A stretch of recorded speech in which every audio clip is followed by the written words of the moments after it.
Hey guys, this is the Underground After Show. Just kidding, it's the Handmaid's Tale After Show. So stay tuned, we got a lot to talk about. You're tuned in to AfterBuzz TV, the ESPN of TV talk. Now, let the buzz begin. Hey! Welcome to the final episode of the final countdown. The Handmaid's Tale After Show on AfterBuzz TV. You okay? I'm still recovering from the episode. I'm sorry. We're talking Just holding it in. Season 3, Episode 13, Mayday. It was a trip, you guys. I'm Adrian Snow, and to my left, Hey everyone, Veronica here. every single year. I gotta do that. 3 for Stole 3. my thing. This is Veronica Barriga. 3 for 3. 3 for 3. Yeah. To her left, always speaking nothing but the truth, Miss Lauren Hubbard. 1 of 3. There you go. Hey, doing it. And to her left, bringing his chefness, his male presence, Mr. Yes. Chef Beanz. Yes, Chef Beanz with the mental cuisine. Do you cook though? Yes, I actually do. His mind cooks all day long. Yes. And I guess I've been here 2.1 of 3 because I came back for 1 episode last season. So you guys, this is it. As Wow. always, we'll have our special segments, our Resist Sister, news and gossip, or even gonna give you a little top 3 moments of the season that happened this year. So it's all very exciting and fun. And let's just go right into it then. First thoughts. Okay. Well, I cried like a baby, you guys. I mean, I was just so happy to see something happen after being involved for so long. And yeah, it was I'm an idealist. I have hope in my heart, and that was just so rewarding to see. I'm glad they did it the way that they did. Yeah, I loved it. Like, I didn't cry, but it was definitely, like I said, how last episode was something I've been waiting for. This is something that we've been waiting for 3 seasons now. Yeah. And it was an exciting, emotional, like, I was on the edge. Like, there was so many times I, like, got on the edge of my bed and was like, what's going to happen? I got up. My heart was even beating fast. Like, I was like, okay, chill out, Lauren. Like, chill out. That's how I felt. I love it. Yeah, this episode was very intense. I can't say that June earned my respect back this episode. I wasn't feeling her the whole season, but this episode, she gained it back with her just taking charge on all different levels. That's cool. I felt that it was a good episode. I did feel that, I'm not sure if it was earned in terms of how the season progressed. Getting to this point, it felt kind of like, okay, like, I don't know. I was conflicted about, I don't know. We talked about how June, like, I don't know, she should have died. Anyways, let's... Wait, what was... okay, we'll get into it. Let's go right into it. So let's start off with Canada and the Waterfords. And maybe even just briefly touch on the ending with Maura and Luke. Possibly, maybe not. We'll see. Maura and who? Luke. Oh, okay. Well, I definitely thought that the huge plot twist, of course, was Fred turning in Serena. And honestly, when he did it, Yay, sorry. I was kind of confused because he's like, oh, there is something way beyond Gilead that you wouldn't believe she did. And I'm going in my head thinking, like, what did she do? What did she do? And he brings back something all the way from season 1. Of course he did. And I was like, damn, like, you hate her. Like, the fact that she turned you in, the love that was there that we saw kind of grow in these last 3 episodes, that boiled into so much hate that he's like, oh, you thought you were going to be free? Guess what? You're going to be rotting in the cell right here next to me. Yeah. And I was just like, damn, Fred. I knew you was evil, but this is some low down mess. But then at the same time, I was so happy he did it because I did not want to see her free. So I was like, I hate you, Fred, but good job, Fred. But what did you expect him to do? Yeah, were you surprised? She sounds really surprised. I would have did that too. 100% I would have did that too. First of all, we're trying to build this relationship, at least in my mind, over these past couple of episodes. And then I'm going to be super vulnerable. You take me over the cannon line and get me captured.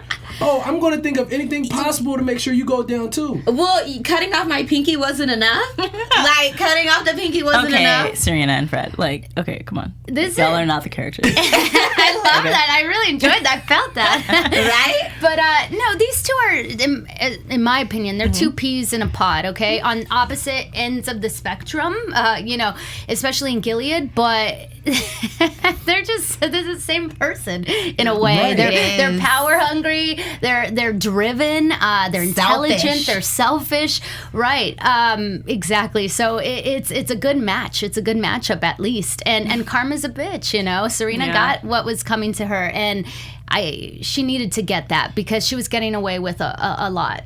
Yeah, that's when she had the scene with Mark in the beginning, and they're talking about how it's going to work when she's free. I was like, I'm happy that Fred has been taken down, but like she doesn't deserve to be free. So when that came back, that she basically oversaw the rape of Nick and of June, like basically forcing them to have sex with each other to have her child. I was like, yeah, let's not forget the whole point of this whole story started with her being like, I think my husband can't do it, so I want you to go fuck the driver. Sorry, I dropped my first F-bomb and now we got that E. And so it was nice to just see her finally, be brought to justice for that. And also to just see that moment where she has to give Nicole away, or Holly, which is what I prefer to call her, back to the social service lady and be like, no, this is it. This is over. And to see Mark just really be like, ugh, you disgusted, are yeah, that person, yeah, right? Because I guess we see that Mark was actually on her side. You know what I mean? But once he found he was very empathetic. He thought that she was, a victim of the situation. Victim. But once he found out that, he was like, no, like his face, I didn't even feel the same like compassion coming from his body. Don't you remember the whole time Fred was leading up to him? Mark is like, no, she was a victim of Satan. No, everything was under duress, and he's like, that's what you think. Yeah. And then he dropped that bomb. I was just like, but I agree. I completely agree with both of you said. Like, she deserved it. Mm-hmm. It was coming for her. She needed her justice. So I think it's true to life, though, the way that they kind of navigated that storyline, because I think a lot of times we do want to see, or we don't want to see, but women are often highlighted or portrayed as victims. Mm-hmm. But they're also capable of very bad things, and so it was interesting to see how the navigation. I liked it. Yeah. It was nice to see that. And also, oh no, did I forget the thought? It was interesting to see how that, I think we kind of always assumed that Fred just eventually became a product of the circumstance of what he was in terms of becoming even more misogynistic. But to see the way he addressed the lady who was interviewing him, he's like, Miss, I can't remember her last name, like Hannah or something. Mm-hmm. And Haney, whatever. And the way he focused on like how it's kind of disrespectful that she's a Ms., whereas Mrs. Waterford has like more of a esteem to her, and that also as a reminder to Mark almost that like Mrs. Waterford is still married and my wife, and I was like, ooh, you're just gross. Well, I thought it was interesting how they're interviewing him, they're questioning him, and they just kind of take his word for it. They just believes, I'm gonna turn on my country that I helped build, and I'm just going to tell you everything. I was a little surprised they didn't have any type of lie detectors in there. Well, I mean, lie detectors are kind of like, but I think it's more of if you keep asking questions, like the way interrogation usually works is you keep asking questions, you keep changing the way you ask the questions. Right. And eventually, you can do that, but look at the prison they're holding him in. They have him in a 4-star suite. Like, what really is making him tell the truth? Because if y'all hold him, if you guys sentence him to life in prison, why should he help you? Like, he's not getting anything out of this deal. So I just thought it was kind of weird. Like, y'all didn't have any type of testing in there. Well, maybe they'll get there. I think it's just beginning stages. But I hear you on what you're saying. But I think at this point they're just like, okay, how does this world even work? Like, you know, what's going on? Like, break it down basic. And he's clearly lying. He was talking, kind of like trying to play down his power. Down. And that's why I was like, okay, they should have questioned. I feel like they could have questioned Serena and kind of like cross-reference some of the answers. Yeah. They've been questioning her. We just haven't seen it because he does reference that in the beginning. They're questioning her and they should be done and telling her how she's going to go about being free. Right, and saying we can push some of the but I mean, it just seems like fake to me. Like, that's not going to happen. Like, too soft. Yeah. Sure. Maybe. Any other thoughts on Serena and Fred before we mosey on? No, we'll save Luke and then for later. So last thought, I did think for a moment that Serena, when she started talking about, I didn't relinquish my rights or I traded them for my baby or something of that, and then he was like, we're gonna have to find you a place to live or reference something in that nature. She gave him a look that kind of made me in my head just think, okay, this woman is not even trying to stay in Canada. Like, she had other plans. And in a weird way, I just went down this fantasy of her taking this baby back to Gilead. Did anybody else get no? Okay, I just went down the rabbit hole. I definitely remember what you're talking about. Yeah, she was saying she didn't surrender anything. Yeah. It made it didn't make me think that she would take the baby back to Gilead. She turned her husband and they'll put her on the wall. Oh, that's right. But maybe clearly. Maybe a different part of America. I mean, I don't know if she would actually stay in Canada like you said, but maybe she goes somewhere else. But I didn't get that from that scene. That's just maybe. There's only true that. 2 parts of America. It's Hawaii and Alaska. There was just some. She could go to Hawaii. I more so got like an arrogant feel from her. Like, look, I did everything I needed to do, so I don't know why you still treating me this way. Yeah, but you're not off the hook yet, as we can see. That's probably what it was. Yeah, like a little bit of arrogance. Exactly. Well, we'll see what happens with them. I'm more than happy to take like a break from the Waterfords. They can come back middle of season 2. They can pull like a nice Insecure. Don't reintroduce a series regular until like episode 5. I'm cool with that. You talking about Insecure? I love Margaret's suggestion. It's true. Wait, talking about Lord? Okay. I did not need to see him. And I was missed like, him. okay. He's back, clearly, but I'm so happy you weren't there for the first 3 episodes. Okay. You guys, I don't have the prompt, but I'm just going to shoot to Lauren anyway. You got this? Yeah, I Thank got you it. guys so much. I got it, guys. She's got it. Let's do this. What's up, everyone? Thank you so much for making AfterBuzz the ESPN of TV talk. If you're watching us right now on whatever platform, give us a 5-star, thumbs up, subscribe, download, whatever you're gonna do. Make sure you leave a comment. Tell us what you like, tell us what you didn't like, and just tell us about the show. And we just want to tell you to keep watching, keep subscribing, keep telling all your friends and family, because by doing that, you're helping us do what we love each and every week that we come here. So thank you guys. We truly could not do this without your support, because we're here for you guys. So thank you all. Yes. Love Thank you. Yes. So much. And thank you for making us the ESPN of TV talk. I feel like I'm like, I need to be able to say that every single time. Anyways, let's move on to the main event. You mean business. You like smack that table. She's like, let's go. All right. I feel like, I felt that. yeah, you guys thought this was the Handmaid's Tale. This is WWE WrestleMania. Okay. What are you thinking? Yeah. Okay, so June. Okay, so Can we talk about that opening scene? Yeah. Lots of thoughts random, on that. Right? I had so many It was feelings. intense. It was. And there was like a few articles I read because I was like, did I see what I see? Or like, did they take differently able people and kind of like lead them? Yes. And like, were they leading them to a truck, or were they trying to imply that they were killing them? I think they were killing them. I truly think they were killing them. And I just think, I don't know.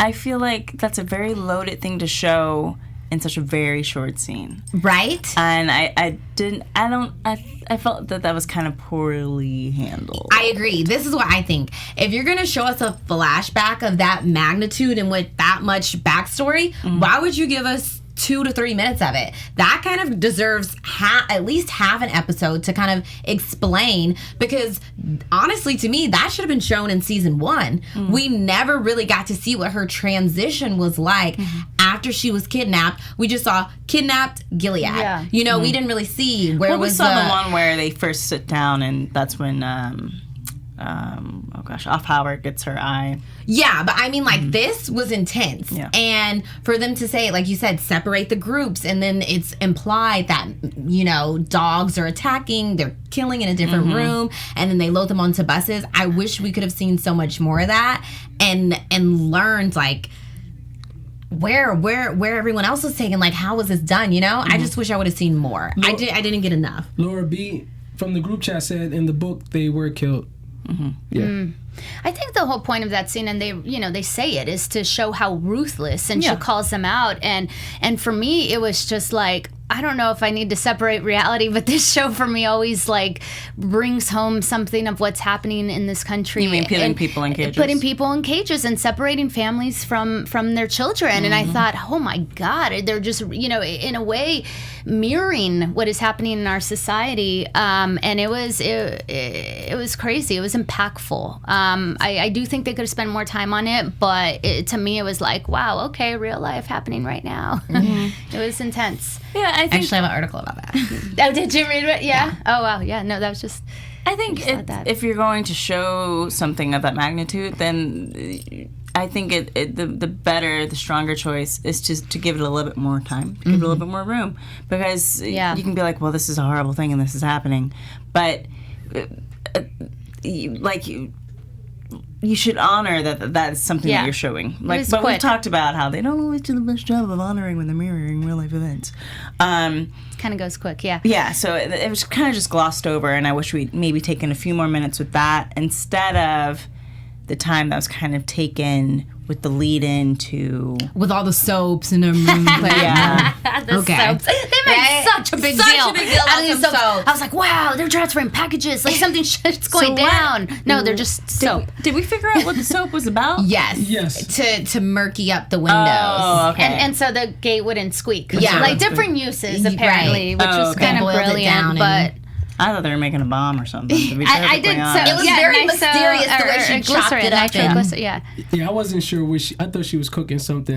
Like, with soap? I don't know. Fight Club. I wasn't sure exactly what was happening. They create bombs out of soap. But to circle back to the opening scene, to the soap boiling or people dropping soap into her bag, I thought that was a very important scene, because we saw how at the beginning June was very frantic. What's going on, to her taking control over the situation. Yeah. Because this whole season, she was all over the place. Let's just put it that way. She was all over the place.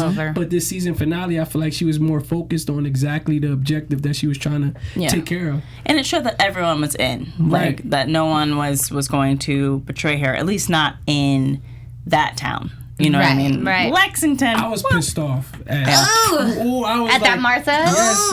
I was on the edge of my seat like, what are you doing? And I thought June was going to kill her. Why would she kill Miss Lawrence and not kill this Martha? I was just, not that this Martha deserves to die, but she deserves at least to be tied up. They let her go. I was very so many mad. ways to handle that. I agree. I was very mad that they let the Martha go after, she's running, she has a child, and she runs away. Someone's going to see her. And I knew that was going to be a bad idea when she ran away. I was like, I don't know what's going to happen, but this was a bad idea. And then the fact that she gets so upset, and she's, like you said, so focused to the point where she points a gun at Kiki, the little girl. I was like, oh no, girl. Like, get it together. If you kill this child, like, you're... girl. But since we're talking about Kiki, I will say what part really touched me was when she asked June, will God still love me then? Yeah.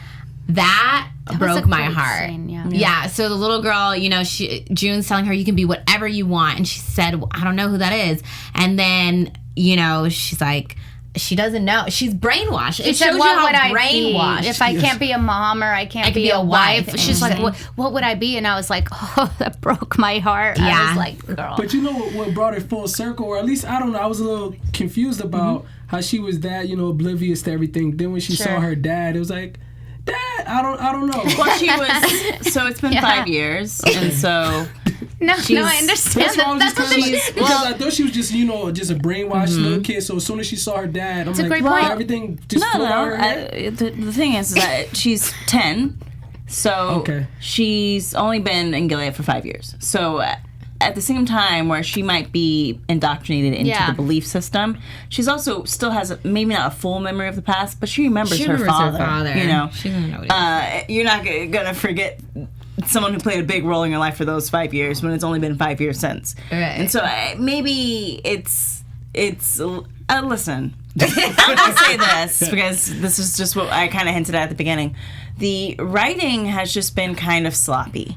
The handling of June this season has been poor. And so that's why I said I didn't feel like it earned this payoff because they've been going every which way. And they're like, well, we'll just make her crazy so she'll get to this point of resolution and all that kind of stuff.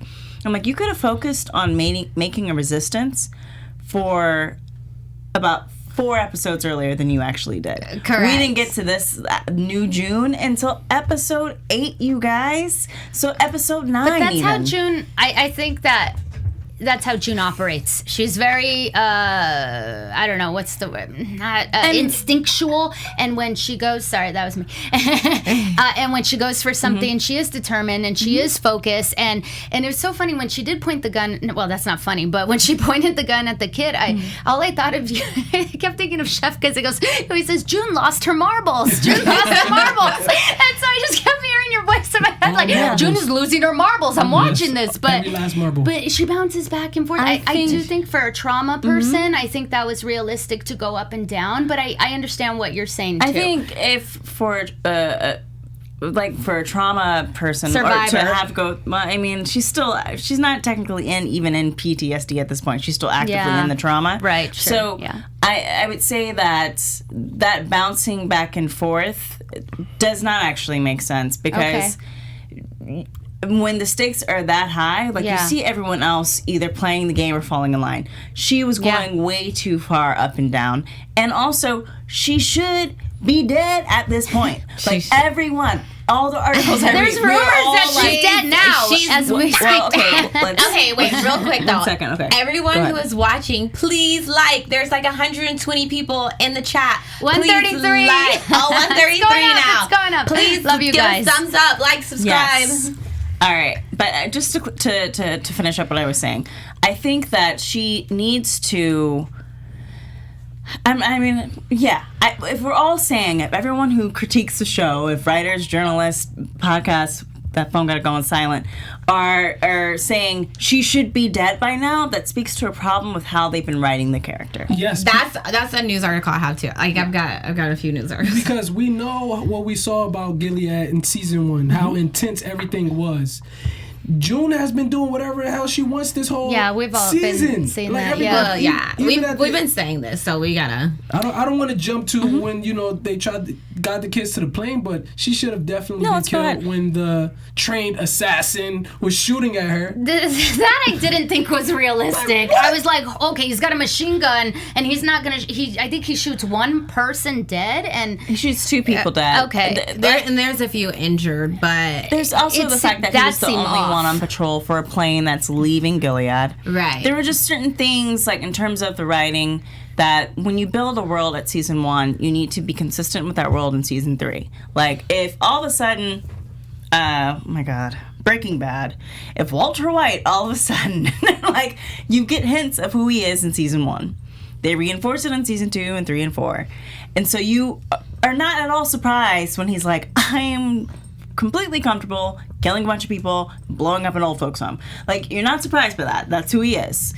But you have to stay consistent with that world. And if what you're saying is that it's easy for this woman to navigate this world, to do things that have caused people to have their fingers cut off, their tongues cut off, and all this kind of stuff, and that she can just have one Martha walk 50-plus children across tarmac with one person looking, that doesn't make any sense. Yeah, it doesn't. The logistics of it. I'll just talk about it now rocks and everything. The article that I read, it basically says, a lot of people are questioning why she's still alive.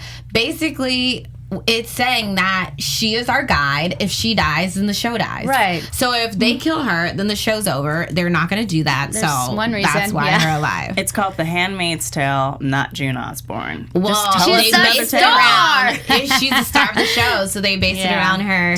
So we could talk about how much she should be dead, or talk about how unrealistic that was for 52 people. So this is what I thought. 50 plus. 50, They said more than 50 plus. 52. So this is what I thought was unrealistic. Okay, first of all, for her to we already know she's super crazy, but then for her to be like, this is not your house, blah, blah. I was like, all right, he should have slapped it. No, let me not say that. No. If it was real, she would have got slapped. But obviously, that's not going to happen. What I thought was super crazy was how they're all sneaking through the woods, 52 kids, and not one guard sees them. Because if there's really guards on every single street looking for all these missing kids, how do you not hear 52 plus people walking through the woods? These kids are either terrified or well trained, because I've seen field trips walking down the street and kids are loud as hell. Yes. Then they're just, and it's like, oh my God. Right. I mean, were they training for this mission? I don't know. But the baby didn't cry, not one peep. You saw when the cars passed by, everyone got down. Okay, that was kind of realistic, but still, not one person in the truck or the car saw them. Well, I think if they're terrified, it's believable. Sorry. If the stakes are high, I understand that. But at the same time, and I think we talked about this when I talked about how they're trying to turn her into Harriet Tubman, that it doesn't make sense. Yeah, it doesn't make sense that they would move that many people and not have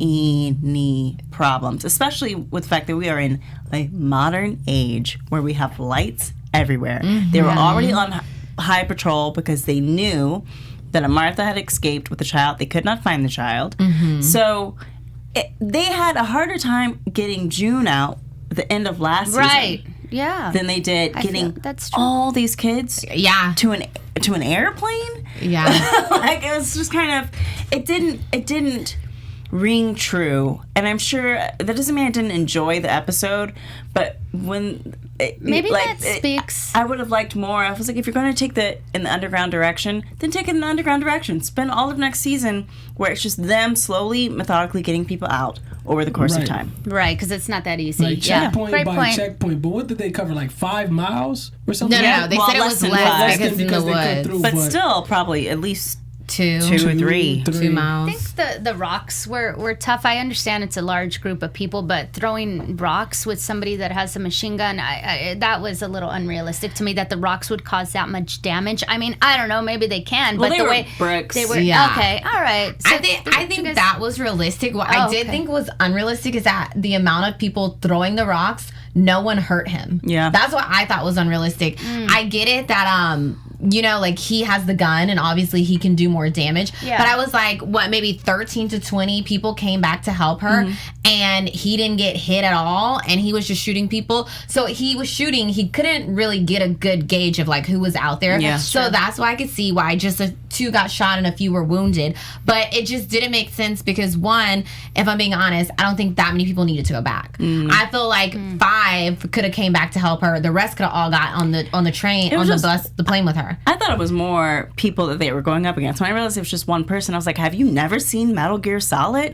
Slide up behind him and put him in a chokehold, my friend. Right? Then bash his head in with a brick. And then not only that, like you said, he's so focused on shooting him, he doesn't see a line of 50 kids walk across. I'm like, okay, that wasn't the most believable either. But it was just okay, to me, June, you always have to be the martyr. You always have to be the hero. Let me once again, for the second season finale in a row, not get on the plane, not get on the truck to go to Canada, and let me sacrifice myself and stay here. I also thought it was odd that when she stepped out into light, he immediately followed her.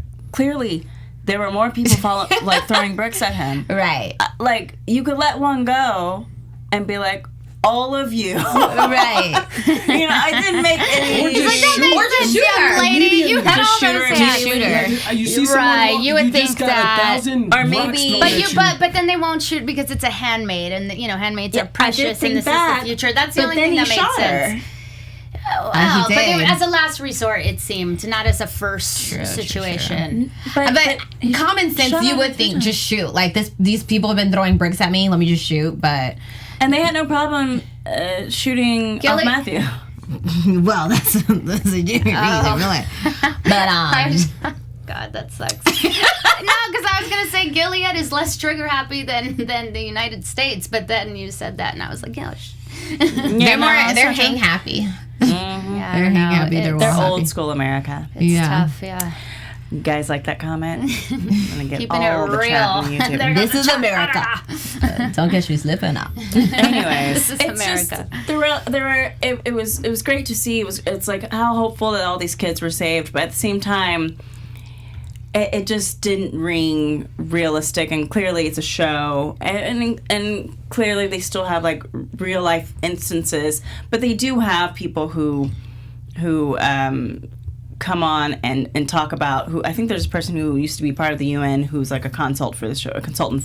Yeah. So they have to kind of know when they're They're overdoing it. There's no way that all these kids are able to get on that plane with just Rita holding down the fort with that one baby. Those are some very obedient children, and I get it, but like if I were 5 and I was hella obedient, I'd still be peeing my pants Well, you and know freaking what? out. Actually, I'm gonna correct you. I think we only saw Rita, but when they opened the door, Was there more than one? Yeah, I did see Okay. 1 or 2 other Marthas in there. And they're all the Marthas came. You mean to Canada?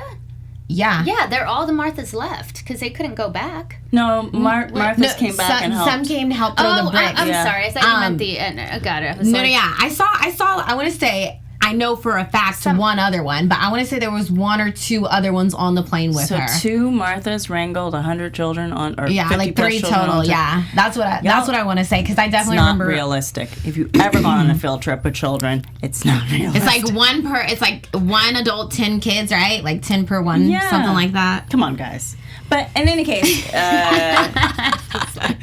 was a good episode. Let's just go right into that scene then when the kids do get off the plane and we get to see Luke and Moira. Who, like, my question was, how did they know this plane was coming? That's amazing. Who set it up? That they maybe when So they got look, in, Mayday, maybe it was Mayday. the pilot. This is what I totally thought. I We're on the thought same page. June contacted somebody. I was like, look, I'm sending a bunch of people there, and I thought that's why Luke and Moira were there.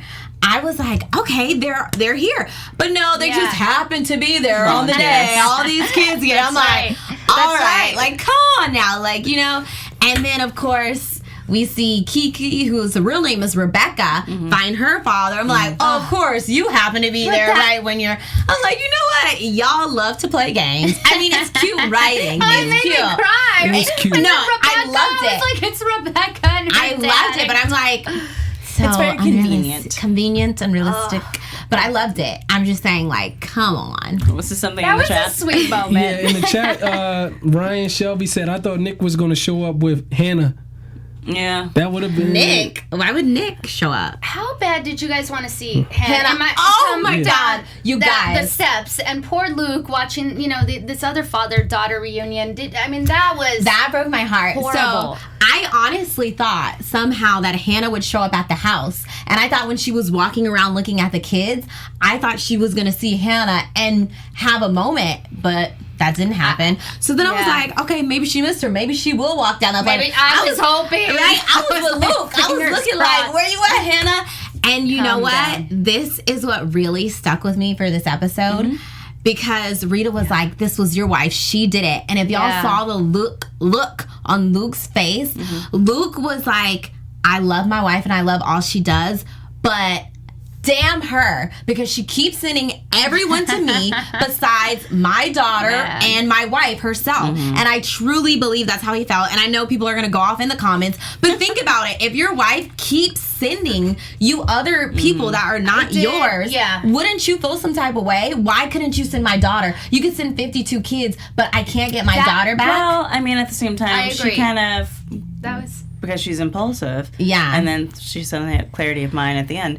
That lost out on that because she was impulsive in the beginning. She did. And I'm not faulting her. I'm just saying I think this is how he feels because he doesn't know what happened. He doesn't know everything that's happened to her. But that's just me putting myself in his shoes, he's like, damn, it's amazing what you do, but I wish you could do it for our family. It was awful to see that, and I was trying to think, from a writer perspective, like, if they send Hannah, does that mean that June has nothing to work for? No, because we still have a very strong storyline if Hannah goes to Canada, because now June has to find her own escape. So they could have done it. They could have done it. Poor Luke. That was tough, man. It was super. I wonder if Luke. Well, I just wonder if Luke is going to start dating someone else. Like, this is the last straw. Yeah, man. We can save that for predictions. I'm gonna save it, but it's a lot. It's a lot going on. It's a lot. It was him and Rita. Don't. I'm just kidding. Right? I'd be down for that. I just thought it was cheesy, though. I did think this last scene was cheesy as far as Moira and Luke both being there at that exact time. Emily. And Emily. It was very convenient. I thought that was planned, like you were saying, that somehow word had gotten out and they were there ready, and then we find out that they, did not know this was June's It would have plan. made more sense if they found out, like, the next day on the news. And they, and then it's like a rush for them to go see if Hannah's or there. if they knew about it, because, some sort of, I don't think they know about it, just because it's really hard for them to get that kind of information out. But beforehand.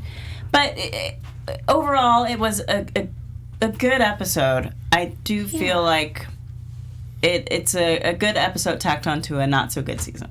So that's my final verdict on this season. So with that, I want to make one last comment about June. So at the end, June does get shot. She's still alive. But what I noticed is that the way the other handmaids were carrying her was kind of like a casket. Did y'all notice that? Like, how the pallbearers carry them? Yeah. It was very casket funeral type, like. Sacrificial. But... Oh, sorry. Oh, yeah. No. Well, I mean, obviously she's not dead or the story would end, but it just kind of alludes to, like, how the season ends, Yeah. I just thought she's shot, so I don't know if she can have children anymore because she was shot in the pelvis. So that's another thing to look out for. But we gotta kind of, like, cut back and we'll get into predictions with, like, some of our final thoughts. So let's just go into the top 3. So the top 3 moments of this season.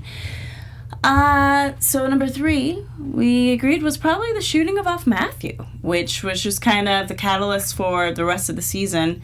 And so to see her be broken down by those white women. I mean, to be perfectly honest. That is tone deaf, that people of color keep dying. Like, I don't, like, that's very tone deaf, Yeah. So, and she was just, like, systematically broken down into insanity. I don't think they understand.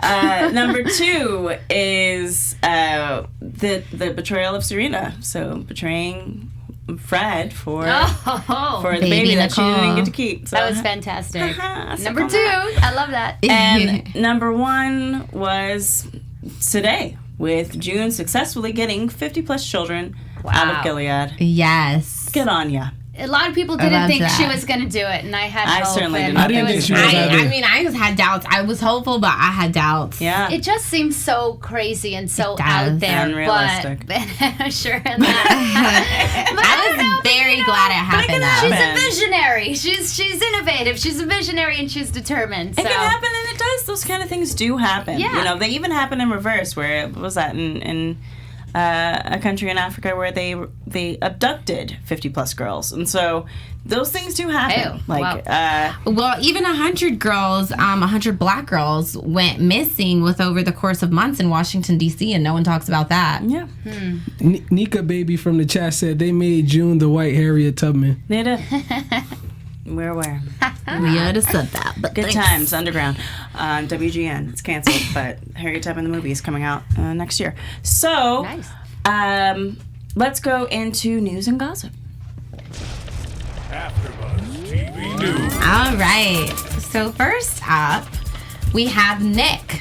We haven't seen him since episode 6, guys. Yeah. So Nick was not in the season finale, according to the showrunner Bruce Miller, because once Nick left June, he basically left her memory. She said it was like a part of her the love that they had left with him. So he wasn't really necessary for the rest of the episodes. Now they did say they shot several scenes with Nick. Okay. Yeah, but he said he had to cut it. He had to make the executive decision to cut his episodes, and they said that they also had a lot of scenes with other people, like some of the Marthas, Rita, and even Emily. They wanted to dive deeper in their story, but they just didn't have the time, so they had to cut those scenes as well. So, sorry, quick question. So, is he returning, or is that unclear, or it's just... It's unclear. If he's still... They didn't say he's off the show. It just said there was no need for this season. Limited, yeah. Right. This, okay. And then next, there was an interview with E.T. that Miss Brewer did, and talking about her character and with the season finale. Plays that Janine. Yes. Yeah. So Janine is her character, and she says... I felt really great to be a part of the resistance because I always knew Janine had it in her.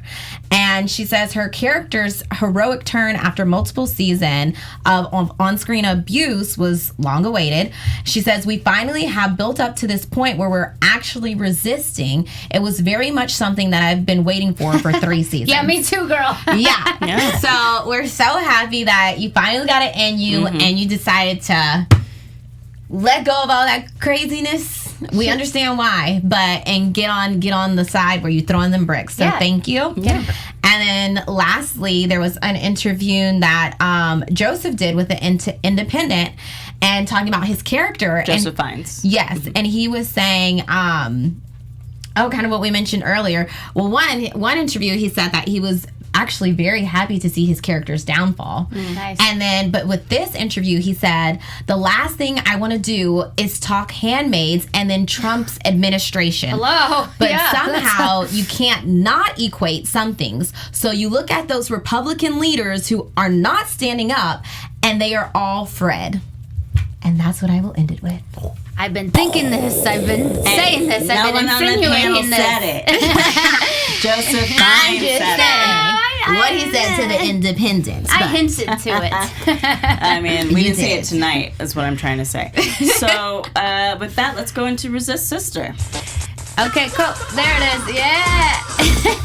I love it. All right, so this week it's I don't know if you guys are going to think that's a little cheesy, but I just felt a little bit inspired by this episode. There was a lot of solidarity in this episode, right? So many people had to come together to make this, however unrealistic it may be, but it was a very nice ending. It was a very, there's hope for the future. There was a lot of resistance in this episode and executed well. So my Resist Sister goes out to all the activists out there fighting, every single day, no matter what you do, big and small. So keep the good fight, men and women, and there's so much to fight for. Every day I have to read awful stories in the news, and there's activists that are tortured for what they do, they're murdered for what they do, and so just keep fighting the good fight. That's it. Resist, you. sister. Yes. And brothers. Yes. All right. Well, let's just do a final, I have one last thing I want to say and round up what you would predict for season 4. Chef. You're up. I have one last thing that I want to say. I did like how June stepped up and just made things happen. Even though I felt like this episode was kind of cheesy on a couple of different levels. And as far as my predictions, I feel as though a few of the Marthas that came off the plane is going to somehow be a part of the trial with the Waterfords in some capacity. That's a good one. Rita, yeah. Rita, in some capacity, and we're going to see more of Hannah this next season. I hope so. I like that. Okay. I guess my last thing to say to everyone watching, even though we were super hard on the episode, I can personally say I loved it. I think Veronica loved it. I don't know about the two on the end, but I loved it, even though it was cheesy and unrealistic. It was what I've been waiting for. I definitely love the fact that they got the kids out because, like I said, I was skeptical. And then my prediction for the future, I think Luke may finally have to start looking other places as well, because it's been 5 years now, and he's like, dang girl, where are you? But as far as June and Hannah, I feel like we will see maybe June get to reunite with Hannah, And I'm hoping that at least one of them make it to Canada. That's my hopes. Yeah. Sorry, I was just thinking if these writers still all make it to Canada. Right? And then, anyway, I won't get into it. We did that, but I'm actually scared for the next season because there's going to be repercussions for this that they did, and so I don't want to see people on the wall. I don't want to see people dying. How's it going to play out? That Martha went and spoke, and I don't know what she said, but the lady From that Lexington. that got away from Lexington has intel, and she's terrified and probably going to speak. So, where are they going to hide June? Like, are they just going to bring her back? I have so many questions of how this will play out. So, and I don't know, it's terrifying to think of what could happen. Overall, I think that it would be nice if for season 4 they kind of expand the world out a bit. So we get to see a little bit more of Canada than June. Like if like, hey, with Lawrence, even if you want to just put June a little bit on ice for the first 2 episodes to kind of get us into, like, what is this new world for these children? What is this having the trial of a commander and his wife happening in Canada as part of America? So people are really getting to see, like, what this world is about, because for the most part they have no idea what's really happening in Gilead. So that's kind of what I want to see, is just like kind of a world expansion, and that's all I got to say for this episode and season of The Handmaid's Tale on AfterBuzz TV. Thank you guys so much for tuning in. I'm Adrian Snow. You can follow me on Instagram at Miss Adrian Snow. And where can they follow you? Hey everyone, thank you so much for watching. You can find me online at Veronica, the letter B, online. And you can find me at Lauren the Truth. My name is Lauren. And you can find me at Chef_Beanz with the Z. Okay, that's it, you guys. Go out into the real world and make some change. That's right. Go be an activist. 2020. Be inspired. Bye. Our founder, Kevin Undergaro, and me, Maria Menounos, would like to thank you for tuning in to AfterBuzz TV. Remember, we're not just the first, we're the biggest in the world, and we're the only destination for all your favorite TV shows. Whatever you crave, we've got it. So go to AfterBuzzTV.com and check out our lineup. Buzz you later. The views expressed herein are those of the hosts only and do not necessarily reflect the views of AfterBuzz TV or its owners or principals.